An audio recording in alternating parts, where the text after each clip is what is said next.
సుమా కనకాల మార్చి 22, 1974లోని కేరళలోని పాలక్కడ్లో జన్మించారు. ఆమె తల్లిదండ్రులు పిఎన్ కుట్టి, తల్లి పి విమల. వీరిది కేరళ. సుమా తండ్రి పిఎన్ కుట్టి ఉద్యోగి, తల్లి విమల చాలా సంవత్సరాలుగా సికింద్రాబాద్లోనే ఉంటూ ఉన్నారు కుటుంబం. ఆంధ్రాలో చిన్నతనం నుంచి ఉండడంతో ఆమె తెలుగు బాగా మాట్లాడుకుంటారు.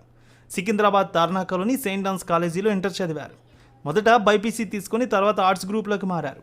ఇంటర్ పూర్తయిన తర్వాత రైల్వే డిగ్రీ కళాశాలలో బీకాంలో చేరారు. తర్వాత కరెస్పాండెంట్లో ఎంకామ్ కూడా పూర్తి చేశారు సుమ. చదువుకునే సమయంలో కూడా ఆమె తెలుగు సబ్జెక్టును ఎంచుకోవడంలో తన తల్లి పాత్ర ఎక్కువగా ఉందని అనేకసార్లు చెప్పారు.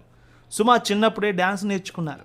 సికింద్రాబాద్లోని ఆనంద్ శంకర్ అనే గురువు దగ్గర భరతనాట్యం, భద్ర అనే గురువు దగ్గర కూచిపూడి నేర్చుకున్నారు. ఎన్నో ప్రదర్శనలు ఇచ్చారు. ఓసారి రైల్వే శాఖ ఆధ్వర్యంలో నిర్వహించిన వార్షికోత్సవంలో సుమ డ్యాన్స్ ప్రదర్శన చూసిన అసిస్టెంట్ డైరెక్టర్ ఉమామహేశ్వరరావు ఆమెను దూరదర్శన్ సీరియల్ పెళ్లి చూపుల్లో